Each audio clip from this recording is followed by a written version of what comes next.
Travel is an interest that never grows old. It's impossible to experience the wealth of human cultures and natural landscapes in a single lifetime. So most travellers attempt to prioritise a series of magnificent locations spread across the planet. Today, we're looking at the 10 most beautiful places in the world. The Maldives have a reputation as a stellar vacation destination with picturesque beaches and a string of seemingly perfect island paradises. But Vadu Island, part of the Ra Atoll, is easily one of the most jaw-dropping locations on Earth.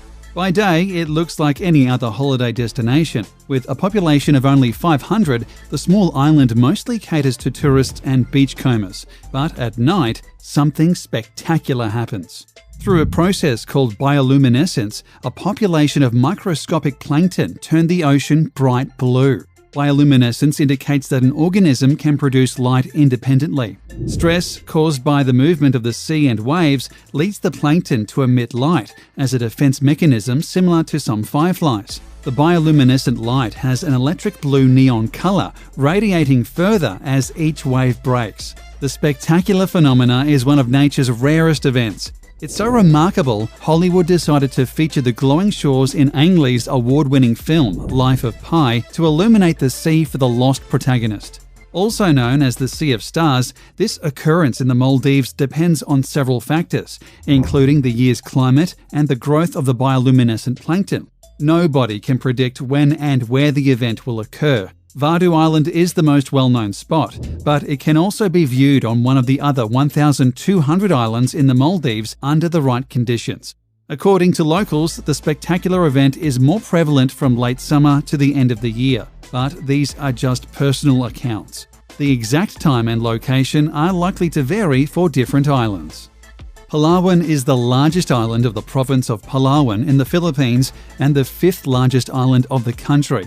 Although the island is a popular tourist destination, it fulfills the ideal image of an unspoiled tropical environment. With seascapes the equal of any in Southeast Asia and terrestrial and aquatic wildlife, the Philippines' most sparsely populated region is also the most beguiling. As of 2016, the main island of Palawan was rated the most beautiful island in the world, as voted by respective readers of rival travel publications Condé Nast Traveler and Travel and Leisure. It's the second year running that Palawan has won the Condé Nast Traveler Award, as well as the second time in 4 years that it has occupied Travel and Leisure's top spot. Of course, there are no objective criteria to rate the best beach, but Palawan comes extremely close to perfection. It's the most biodiverse island in the Philippines. Due to amazing landscapes and high biodiversity, Palawan Island is known as the last ecological frontier of the Philippines. Environmentalists have insisted that the Philippines government place restrictions on the beach so that it can remain beautiful for generations to come. More than just a blindingly white expanse, the alien landscapes of Bolivia's Salar de Uyuni and its surreal surrounding deserts have become a rightful highlight of the South American tourist trail. An endless sheet of hexagonal tiles dotted with pyramids of salt, Bolivia's salt flats are a dazzling display of nature's magic. Despite the desert dryness, freezing night temperatures, and fierce desert sun, this landscape is not devoid of life. Pink flamingos, ancient cacti, and rare hummingbirds all live in the Salar de Uyuni. But aside from being the ideal location to produce mind-bending photographs, it's also full of cacti-covered islands, dormant volcanoes, and other wildlife. Truly unique in the world, the salt flats are the kind of place that photos don't do justice. You've got to see the Salar in person to be truly wowed. In addition to local workers who harvest these minerals, the landscape is home to the world's first salt hotel and populated by road-tripping tourists. The harsh beauty and desolate nature of Salar de Uyuni can make for an incredible experience for any traveller. Provence seems to be nearly everyone's favourite bit of France. The natives are friendly, the summer weather is superb, the wine is good, and the pastis before dinner is delightfully numbing as you sit in the shade with little more to do than plop ice cubes into a cloud of anise-flavoured liquor. Whether you're cruising the clifftop roads, sunbathing on the beaches, or browsing the weekly markets, Provence has something to offer for people with virtually every interest. There are some incredible buildings in Provence, like the Palais des Papes in Avignon, which is the largest Gothic structure in Europe. It was built over the 16th century by consecutive popes. The Notre Dame de la Garde in Marseille, as well as the new Mucem building and Fort Saint-Jean, will take your breath away with their sheer scale and magnificence. And that says nothing of the natural wonders that spread across this enticing French region. The hiking trail between Marseille and Cassis is renowned for its beautiful wildflowers and delicious local products like honey and fruit. One of the planet's most awe-inspiring sights, the Iguazu Falls, are simply astounding. A visit is a jaw-dropping, visceral experience, and the power and noise of the cascades, which are a chain of hundreds of waterfalls nearly 3 kilometers in extension, live forever in the memory. An added benefit is the setting. The falls lie split between Brazil and Argentina in a large expanse of national park, much of it rainforest teeming with unique flora and fauna. Argentina's Iguazu National Park is visited by more than 1 million people every year, most staying for just a day before moving on. But it's worth a longer stay and is also a great destination for jungle beginners. If having to camp among the crawlies puts you off, you can stay in one of a handful of accessible lodges, some of them quite luxurious. The Iguazu Falls are both taller and wider than Niagara Falls. The longest drop in the Iguazu waterfall system is 269 feet, whereas Niagara Falls are only 165 feet tall. In terms of width, the Iguazu Falls are 4 times wider than Niagara Falls. The Grand Canyon is one of the most marvelous natural wonders on Earth. Most scientists believe that the Colorado River began carving the Grand Canyon about 6 million years ago, but a 2012 study contained a real shocker, suggesting that the process may have begun as far back as 70 million years. In all likelihood, the Grand Canyon, as we know it today, started out as a series of smaller canyons 70 million years ago, but the majority of the canyon did not begin to take shape until much more recently.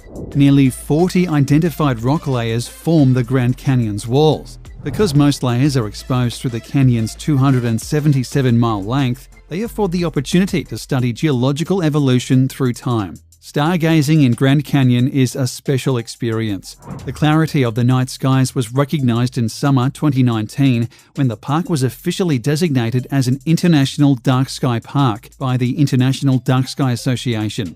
In preparing for the recognition, the Park Service converted thousands of lights across the park to dark sky compliant options. This is a natural beauty that truly must be seen to be believed. The Plitvice Lakes National Park, Croatia's most popular tourist attraction, was granted UNESCO World Heritage status in 1979. Located roughly halfway between capital city Zagreb and Zadar on the coast, the lakes are a definite must-see in Croatia. Simply said, it's gorgeous in this one-of-a-kind park. Lakes, waterfalls, and cool boardwalk trails all work magically together to create a very unique destination. Around every bend is another beautiful view. Be prepared to exclaim and take lots of photos. The waters flowing over the limestone and chalk have, over thousands of years, deposited travertine barriers, creating natural dams, which in turn have created a series of beautiful lakes, caves, and waterfalls. These geological processes continue today. The forests in the park are home to bears, wolves, and many rare bird species. Comprised of 16 lakes and over 90 waterfalls, the Plitvice Lake site is huge and there are loads of trails to explore. There are 22 kilometres of hikes around the lake system alone, with another 36 kilometres of hikes throughout the national park leading off the lakes. Even a brisk hike around the lakes will take a single day, so most locals recommend staying 2 to 3 nights. This will give you 2 full days to enjoy and experience the park. The Burmese pagan kingdom that ruled the ancient temple plain of Bagan in Myanmar was extraordinarily devout. Fervent believers in Theravada Buddhism, the Bagan kings and their subjects built thousands of stupas between the 9th and 13th centuries CE. Modern tourists regard the remaining temples of Bagan as the equal of Angkor Archaeological Park in Cambodia. In 2019, Bagan pulled alongside its Cambodian rival with its belated recognition as a UNESCO World Heritage Site. Rising from the plain's canopy of green are temples, hundreds of them, beautiful, otherworldly silhouettes that were built by the kings of Bagan between 1057 and 1287. As the first rays of the morning sun creep across the parched plain, hundreds of red brick stupas and temple ruins turn a burning gold. It's a scene that has played out day after day for nearly 1,000 years, and watching the sunrise or set over the temple-sprinkled plains of Bagan is as magical today as it ever has been. For many people, Bagan is the very reason they flew to Myanmar. Though tourism is only beginning to proliferate in Myanmar, Bagan is certain to put the country on the map. Lençóis Maranhenses National Park in Maranhão State is one of Brazil's top natural attractions.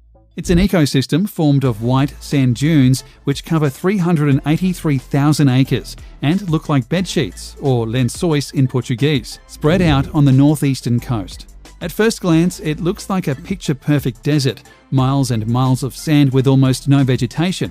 But it's not a desert. Lençóis Maranhenses gets about 47 inches of rain each year, making it too rainy to be officially considered a desert. From the months of January to June, the area is inundated with torrential rainstorms. Rainwater pools in the valleys between the dunes, creating thousands of crystal-clear lagoons. In July, when the park's lagoons are at their peak, some reach over 300 feet long and 10 feet deep. And although these lagoons exist for only a few months a year, they are not devoid of life. Interconnected lagoons link up with the neighbouring rivers, creating channels for fish to enter the temporary pools. Other fish, like the wolffish, spend the dry season dormant, burrowed far enough under the sand to reach still damp mud. When the wet season comes and the lagoons appear, the wolffish emerge to feed on insects and other fish that make the lagoons their summer home. Swirling orange, yellow, white and brown lunar landscape of this national park is the result of sandstone and mineral deposits that have eroded into odd shapes over the course of millennia. Infrastructure was installed inside the park after it was named a National Geopark in 2011, making it, for better or worse, very accessible to tourists. Wooden stairs and platforms allow visitors to reach the tops of the hills without damaging the delicate landscape and offer views over the coloured strata. Extending along the northern slope of Qilian Mountain in West China, Zhangyi Dangxia National Geological Park in Gansu is best representative of China's colourful Danxia landform and the largest Danxia landscape in an arid area with a wide variety of landforms. Undulating fiery red ridges together with amazing multicoloured mountain folds transform the park into an immense sea of fire with rolling waves, earning it the reputation of China's Rainbow Mountains and also one of the top 10 geographical wonders of the world, selected by the National Geographic. The only reason these multicoloured mountains aren't more famous is that they are located a bit off the usual tourist trail in Gansu province. But with high-speed trains now connecting Gansu with Beijing, getting here is easier than ever and is most definitely worth the effort. Few villages are as iconic as the whitewashed buildings that dapple the hills of Santorini in Greece. With a population of only 15,000, this Aegean getaway has been luring visitors for thousands of years. Human settlement started around the year 3000 BC and has continued ever since. Visitors will enjoy the cobbled streets and white frescoes leading to untamed beaches with beautiful azure waters. Most amazingly, Santorini is sitting atop an active volcano.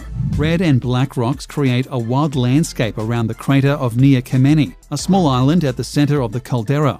From the top of a volcano with a 2.5 million year history, you have an incredible view of the caldera. The myth that Santorini is the ancient city of Atlantis, which submerged over 9,500 years ago, comes to life before your eyes. If you approach Santorini from the water, it's hard not to be awed by the sheer cliffs that soar above a turquoise sea, by the fact that you're sailing an immense crater of a drowned volcano, and that before you lies an island shaped by an ancient eruption, cataclysmic beyond imagining.